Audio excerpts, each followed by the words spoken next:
বাংলার জনগণ হিসাবে বাঙালি হিসেবে আমাদের কাছে লজ্জা। সারা দেশে আমাদের মাথা হেট হয়ে গেছে। অন্যান্য রাজ্য লোকেরা বলছে কি হচ্ছে এই বাংলায়। যে মায়েরা বোনেরা অতীতে এই সরকারকে ক্ষমতায় নিয়ে এলো, সে মায়েরা বোনেরা সুরক্ষিত না, আমাদের কন্যারা সুরক্ষিত না, কি বলবো। এবং এই ধরনের ঘটনা ঘটার পর সরকারের যে পদক্ষেপ নেওয়া উচিত ছিল সেটাও তারা নিচ্ছে না। দোষীদেরকে কীভাবে আড়াল করা যায় সে প্রচেষ্টা চালাচ্ছে।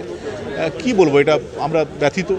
কিন্তু হাইকোর্ট এটা নিজের হাতে নিয়েছে, সিবিআইকে দায়িত্ব দিয়েছে। আমার দৃঢ় বিশ্বাস যে আগামী দিনে যারা যারা দোষী ব্যক্তি তারা অ্যারেস্ট হবে, তাদের শাস্তির ব্যবস্থাও হবে। সিবিআইকে দায়িত্ব দেওয়ার পরেই হাইকোর্টের সঙ্গে সঙ্গে কিছুক্ষণের পরে দেখা গেল যে যেখানে ঘটনাটা হয়েছিল সেখানে রুম ভাঙা হয়ে গেল। এখনও তদন্ত চলছে, সেখানে কীভাবে হয়? সেটাই তো বলছি, সেটাই তো আমরা কেউ জবাব পাচ্ছি না। এবং এইসব দেখেই তো মানুষের মনে আরও সন্দেহ দেখা দিয়েছে, মানুষের মনে আরও সন্দেহের দানা বাঁধছে যে হঠাৎ এমন কী প্রয়োজন হলো যে এখনই সেটা ভাঙতে হবে। ফরেন্সিক সায়েন্সের তো একটা বড় ব্যাপার এই ধরনের ইনভেস্টিগেশনে। তো যেখানে ফরেন্সিক টেস্ট হলো না, যারা ফরেন্সিক এক্সপার্ট তারা এখন আসছেন, তার আগে তো ওটাকে আমি বলবো সিল করে রাখা উচিত ছিল, যাতে তারা সঠিক তদন্ত করতে পারেন। সেটা না করে প্রমাণ লোপাটের চেষ্টা হচ্ছে, এটা মনে হচ্ছে। এখানে এই আজকে রাতে যে মহিলারা পুরো রাজ্য জুড়ে, শুধু রাজ্য না বাইরেও অনেকে জমায়েত করবে, এটাকে কুণাল ঘোষ বলছে পুরোটাই নাটক। এই নাটকের কুণাল বাবুকে বলবো যে আপনি নিজের ফ্যামিলিতে যে মহিলারা আছে, মা বোন কন্যা যারা যারা আছেন, তাদের সঙ্গে একবার কথা বলুন যে আপনার এই বক্তব্যের পরিপ্রেক্ষিতে তাদের কেমন লাগছে। শুধু কুণাল ঘোষ না, তৃণমূল যারা যারা এই ধরনের বেফাস মন্তব্য করছেন, তারা নিজের বাড়িতে মায়েদের বোনেদের সঙ্গে একবার কথা বলুন, তাহলে বুঝতে পারবেন যে তাদের এই ধরনের কথাবার্তায় বাংলার মায়েরা বোনেরা কতটা ব্যথিত।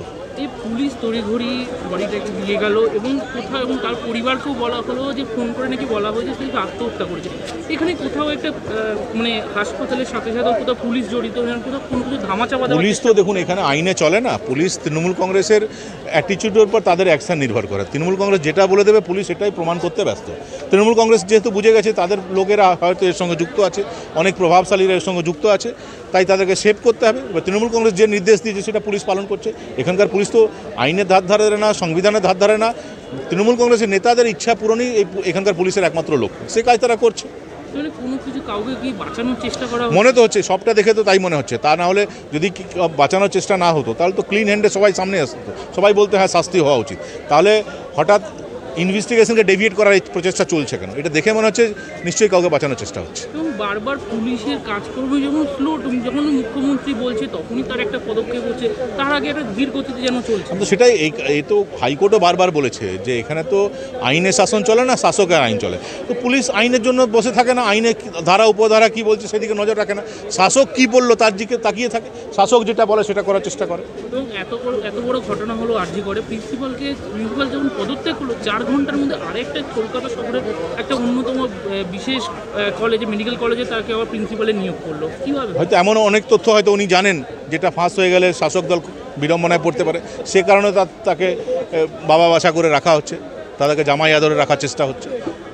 এবং কুণাল ঘোষ আবার বলেছে যে উনি টুইট করেছেন যে নাকি সকালবেলা ভোটে বিজেপি আর সিপিএম যেমন ভোট পায় না, তাই রাতেই জমা হোক, রাতেই ভোট করা হোক এরপরে বাস থেকে। আমি কী বলবো, কুণাল ঘোষকে এই তদন্তর ভারটা দিয়ে দেখ না। যখন উনি এক্সপার্ট অফ অল এক্সপার্ট, উনি কোনো কিছু নিয়ে সবটা নিয়ে বলেন। উনি রবীন্দ্রসঙ্গীত নিয়ে বলবেন, নজরুল গীতি নিয়েও বলবেন, রেপ হলে তার নিয়েও বলবেন, কোথাও বোমা ফাটবে তার নিয়েও বলবেন। তো আমি বলবো যে মমতা বন্দ্যোপাধ্যায় রাজ্যের মাননীয় মুখ্যমন্ত্রী আমাদের ট্যাক্সের পয়সায় এত তদন্তকারী এজেন্সিকে না রেখে কুণাল ঘোষকে দায়িত্ব দিয়ে দেয়। ও সমস্ত ব্যবস্থা ওই করুক, বাংলাটা ওই চালাক। মুখ্যমন্ত্রী বলছে যে কলকাতা পুলিশ ওয়ার্ল্ডের বেস্ট, সেইখান থেকে সেই পুলিশটাকে সিবিআই, হ্যাঁ বেস্ট, নিশ্চয়ই বেস্ট, কিন্তু বেস্টটাকে ওয়ার্স্ট করে দিচ্ছেন উনি নিজে। বেস্ট নিশ্চয়ই সবচেয়ে ভালো, কিন্তু সবচেয়ে খারাপে পরিণত করছে কে? উনি নিজে করে দিচ্ছেন। এখনও ওনার প্রভাব থেকে মুক্ত করুন, ক্যালকাটা পুলিশকে ফ্রি কাজ করতে দেন, বেস্ট কাজ করে নিশ্চয়ই দেখাবে তারা। অনেক মেধাসম্পন্ন অফিসার আছেন, তারা করবেন, নিশ্চয়ই করবেন।